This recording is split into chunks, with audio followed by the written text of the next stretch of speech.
हम इंसान इस धरती पर कहां से आए? कैसे थे हमारे पहले पूर्वज? आखिर वो कौन सी रहस्यमय घटना थी जिसने हमें जन्म दिया? बुद्धिमत्ता, इंटेलिजेंस का बीज आखिर कैसे अंकुरित हुआ? नग्न घूमने वाले इंसानों को कपड़े पहनना, बोलना और समाज में रहना किसने सिखाया? क्या अंतरिक्ष ने ही धरती पर जीवन का बीज बोया? दोस्तों, जब हम पीछे मुड़कर अपने अस्तित्व की कहानी को देखते हैं तो यह किसी चमत्कार से कम नहीं लगता।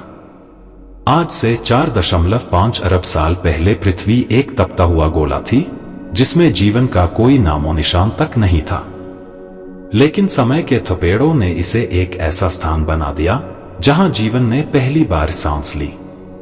एकल कोशिका, सिंगल सेल से लेकर आज के जटिल जीवन तक का सफर किसी अद्भुत महाकाव्य से कम नहीं।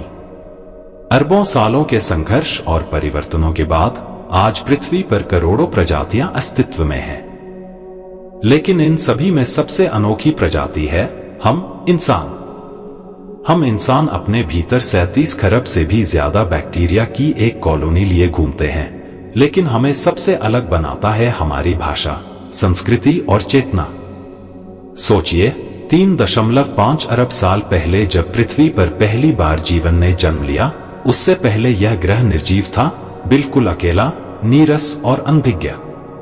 1 अरब साल तक पृथ्वी पर कोई चेतना नहीं थी, मानो यह खुद गहरी नींद में थी। लेकिन फिर 3.5 अरब साल पहले कुछ ऐसा घटित हुआ जिसने पृथ्वी पर सबसे महान शो, इवोल्यूशन, को जन्म दिया। लेकिन यह सफर आसान नहीं था।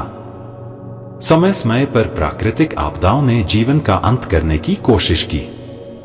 5 महाविनाश, मास एक्सटिंक्शंस हुए जिनमें पूरी पृथ्वी पर जीवन लगभग समाप्त हो गया। लेकिन फिर भी जीवन हार नहीं माना। हर बार मिटकर भी यह फिर खड़ा हुआ और पहले से ज्यादा शक्तिशाली बनकर उभरा। फिर एक दौर आया जब समुद्र से निकलकर जीवन भूमि पर आया और धीरे धीरे आसमान तक पहुंच गया। लेकिन इंसानों का इस धरती पर अभी तक कोई नामो निशान नहीं था। 65 मिलियन साल पहले एक भीषण महाविनाश ने डायनासोर के युग का अंत कर दिया।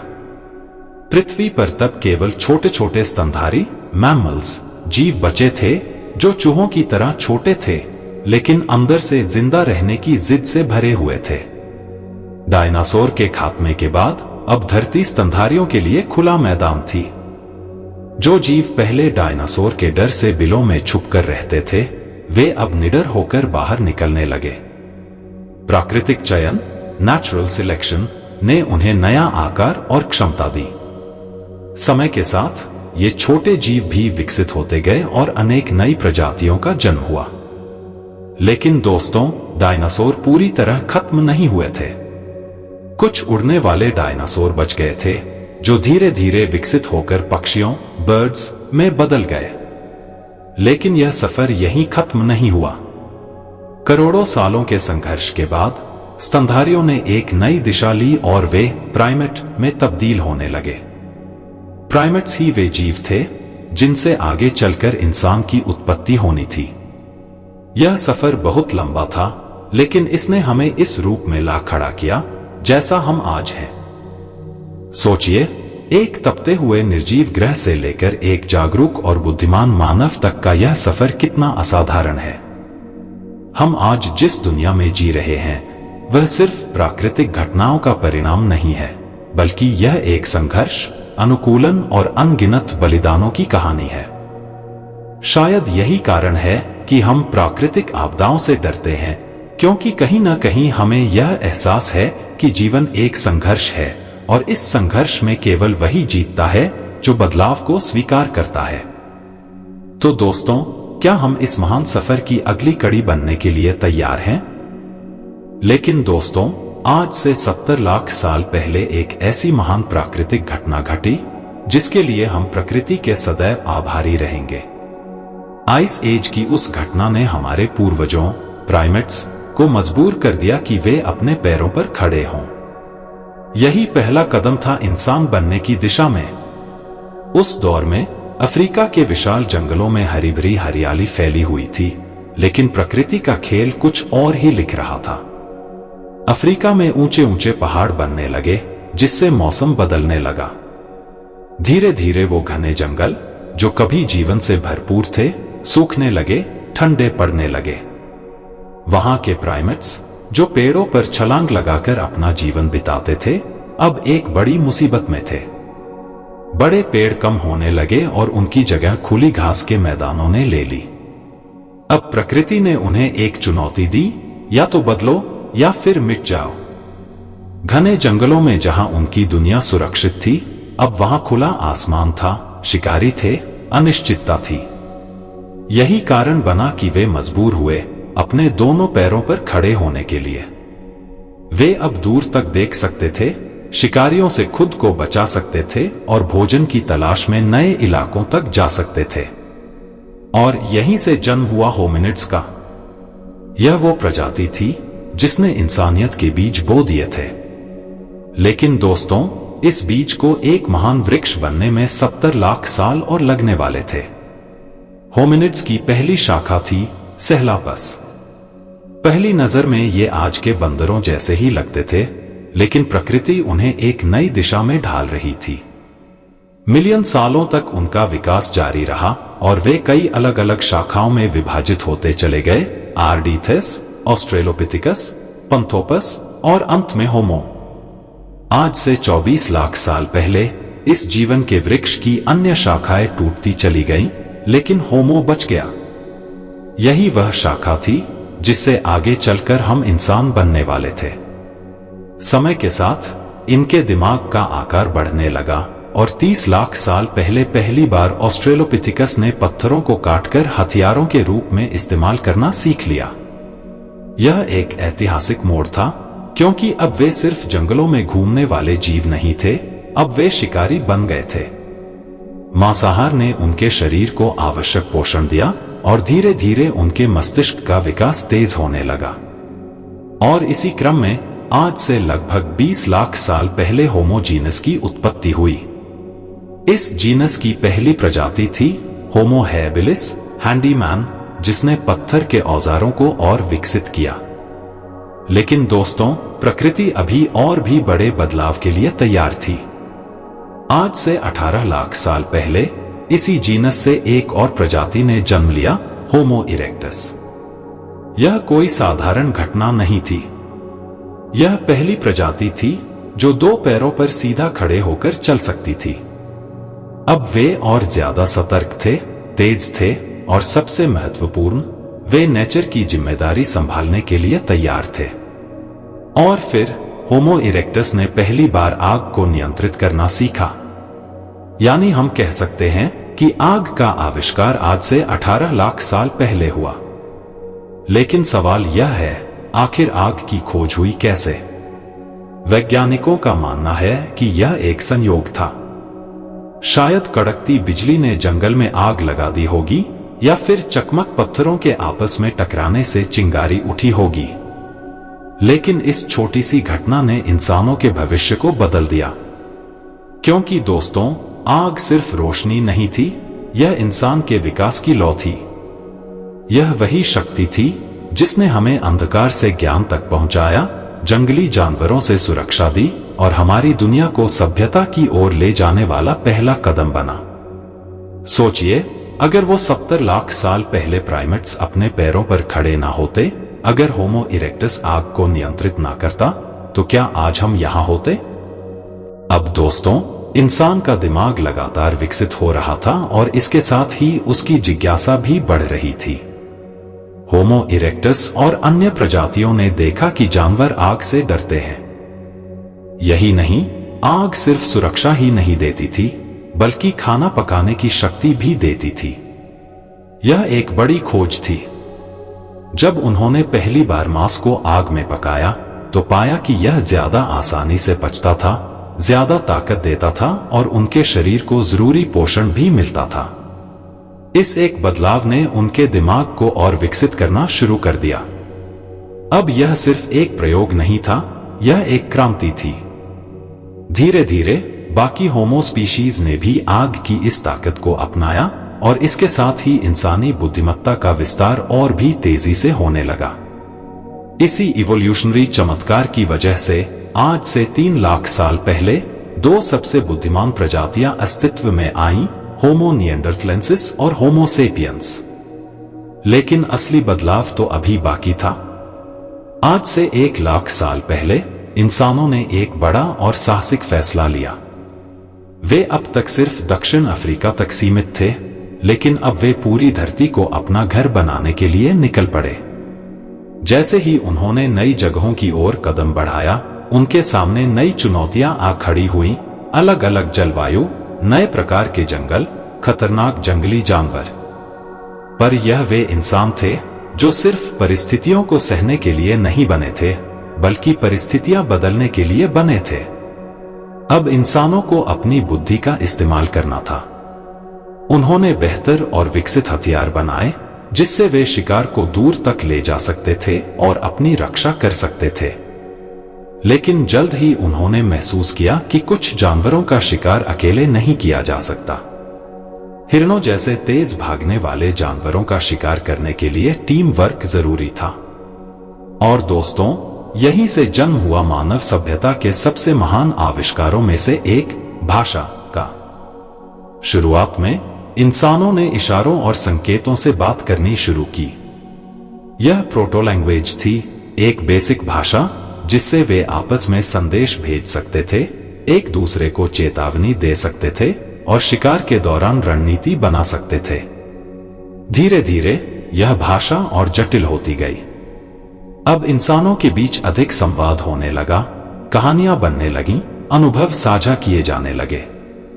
और दोस्तों, यहीं से इंसानों के सोचने समझने की शक्ति और भी तेज हो गई। पर क्या आप जानते हैं कि भाषा के साथ ही एक और चीज का जन्म हुआ? वैज्ञानिक मानते हैं कि इसी दौर में गपशप यानी चुगली की शुरुआत भी हुई। हो सकता है कि प्राचीन महिलाएं ही पहली ऐसी इंसान थी जिन्होंने दूसरों की कहानियां बनाना और साझा करना शुरू किया। लेकिन यह केवल मनोरंजन नहीं था, यह समाज को जोड़ने का एक तरीका बन गया। पर अब तक इंसान नग्न घूमते थे। आखिर ऐसा क्या हुआ जिससे इंसानों ने कपड़े पहनना शुरू किया? वैज्ञानिकों के अनुसार प्राचीन इंसानों के शरीर पर बहुत ज्यादा बाल हुआ करते थे। लेकिन धीरे धीरे जैसे जैसे माइग्रेशन बढ़ा और इंसानों को ठंडे इलाकों में रहना पड़ा, उनके शरीर का फर खत्म होने लगा। अब उन्हें ठंड से बचने के लिए कुछ नया चाहिए था। और तभी इंसान ने अपने स्टोन टूल्स का इस्तेमाल करके कपड़ों का आविष्कार किया। वैज्ञानिकों का मानना है कि आज से लगभग 1,70,000 साल पहले इंसानों ने पहली बार कपड़े पहनना शुरू किया। यह केवल ठंड से बचने का तरीका नहीं था, बल्कि सभ्यता की ओर एक बड़ा कदम था। अब इंसानों की दौड़ में 2 ही प्रजातियां बची थी, होमो निएंडरथलेंसिस और होमो सेपियंस। लेकिन दोस्तों, प्रकृति हर किसी को आगे बढ़ने का मौका नहीं देती। फिर आया बर्फीला युग। यह एक कठिन समय था जिसमें जमीन बर्फ से ढक गई, तापमान गिर गया और जिंदा रहना सबसे मुश्किल हो गया। लेकिन दोस्तों, यहीं से असली संघर्ष शुरू हुआ। और आखिरकार लगातार संघर्ष के बाद सिर्फ एक प्रजाति इस भयंकर आइस एज से बच पाई, होमो सेपियंस, यानी हम इंसान। लेकिन एक सवाल अब भी रह गया, होमो निएंडरथलेंसिस आखिर विलुप्त क्यों हो गए? वैज्ञानिक इस सवाल का कोई ठोस जवाब नहीं दे पाए हैं। कुछ मानते हैं कि होमो सेपियंस ने उनसे युद्ध किया, कुछ मानते हैं कि वे धीरे धीरे प्राकृतिक कारणों से खत्म हो गए। लेकिन एक बात तय है, जो सबसे ज्यादा एडॉप्ट कर सका वही जिंदा बचा। अब इंसानों ने आइस एज तो झेल लिया, लेकिन एक और बड़ी चुनौती सामने खड़ी थी, खाने की समस्या। इधर उधर घूमने से इंसान भटकता रहा, लेकिन फिर 10,000 साल पहले उसने खेती करना सीख लिया। और दोस्तों, यहीं से इंसान ने एक नई जिंदगी की शुरुआत की। अब तक इंसानों को हर दिन भोजन की तलाश में भटकना पड़ता था, लेकिन खेती करने से उन्हें एक स्थायी जीवन मिल गया। उनके पास ज्यादा समय था, नई चीजें सीखने और बनाने के लिए। और दोस्तों, यही वह दौर था जब हमारी सोच बदली। अब इंसान ने खाली समय में नई खोजें करनी शुरू कर दी, खाना स्टोर करने के लिए गड्ढे बनाए, चाक का आविष्कार किया और धीरे धीरे सभ्यता के आधार रखे। लेकिन एक और बड़ी घटना हुई जिससे इंसानों की सोच आसमान की ओर मुड़ गई। रात के अंधेरे में जब इंसान खेतों से वापस आता तो वह आसमान की ओर देखने लगता। वह तारे गिनता, चांद को निहारता और ब्रह्मांड के रहस्यों को समझने की कोशिश करता। और दोस्तों, यहीं से जन्म हुआ एस्ट्रोनॉमी का। इसके बाद चित्रकारी आई, कला आई, संगीत आया और त्योहारों की शुरुआत हुई। और फिर देखते ही देखते पिछले 5000 सालों में इंसान इतना विकसित हुआ कि हम आज इस आधुनिक टेक्नोलॉजी के युग में आ चुके हैं। पर दोस्तों, सोचिए, अगर हमारे पूर्वजों ने हिम्मत हार दी होती, अगर उन्होंने आग की खोज ना की होती, अगर उन्होंने भाषा ना सीखी होती, अगर उन्होंने खेती ना सीखी होती, तो क्या आज हम इस दुनिया में होते? लेकिन दोस्तों, इवोल्यूशन रुका नहीं है, यह कभी नहीं रुकता। यह हमेशा चलता रहता है, हमारी आंखों के सामने, लेकिन इतनी धीमी गति से कि हमें इसका एहसास भी नहीं होता। जैसे हमारे नाखून बढ़ते रहते हैं, लेकिन हमें तब तक पता नहीं चलता जब तक वे लंबे ना हो जाएं, वैसे ही इवोल्यूशन हमें लगातार बदल रहा है। सोचिए, आने वाले लाखों सालों में हम इंसान किस रूप में होंगे? क्या हमारी शक्ल वही रहेगी? क्या हमारी बुद्धिमत्ता और बढ़ेगी? या फिर हम किसी नई, अजीब और विकसित प्रजाति में बदल जाएंगे? आज हम जिन परिस्थितियों से गुजर रहे हैं, वे हमें लगातार ढाल रही हैं, हमें नया रूप दे रही हैं। जैसे कभी अतीत में होमो इरेक्टस, निएंडरथल और अन्य विचित्र मानव प्रजातियां अस्तित्व में आई थीं, क्या वैसे ही भविष्य में इंसानों की नई और अकल्पनीय प्रजातियां जन्म ले सकती हैं? हमने अब तक जीवन के विशाल इतिहास को जाना, यह समझा कि कैसे छोटे छोटे जीव विकसित होते गए और इंसान बन गए। लेकिन दोस्तों, एक सवाल आज भी हमें परेशान करता है, एक ऐसा सवाल जिसने वैज्ञानिकों को भी हैरान कर रखा है। आखिर जीवन की शुरुआत कैसे हुई? किसने पृथ्वी के गर्भ में जीवन का बीज बोया? यह एक बड़ा रहस्य है, एक गूढ़ पहेली जिसका जवाब हम आज तक नहीं ढूंढ पाए। लेकिन कुछ वैज्ञानिक मानते हैं कि आज से करीब 4 अरब साल पहले, जब पृथ्वी पर लाखों एस्टेरॉइड्स की बारिश हो रही थी, उन्हीं के साथ जीवन के बीज भी आए। उन एस्टेरॉइड्स के साथ एमिनो एसिड मॉलिक्यूल्स आए, वही मॉलिक्यूल्स जो जीवन की बुनियाद रखते हैं। अगर यह सच है तो एक और चौंकाने वाला सवाल खड़ा होता है, अगर पृथ्वी पर जीवन इन मॉलिक्यूल्स से आया, तो क्या ऐसा किसी और ग्रह पर भी नहीं हो सकता? क्या हमारी ही तरह कहीं और भी जीवन पनपा होगा? अगर पृथ्वी पर हम इंसान मौजूद हैं, तो बाकी ग्रहों पर जीवन क्यों नहीं दिखा? क्या हम ब्रह्मांड में अकेले हैं? या फिर कहीं हमसे भी उन्नत कोई सभ्यता हमारी प्रतीक्षा कर रही है? दोस्तों, इस बारे में आपकी क्या राय है? कमेंट में हमें जरूर बताएं।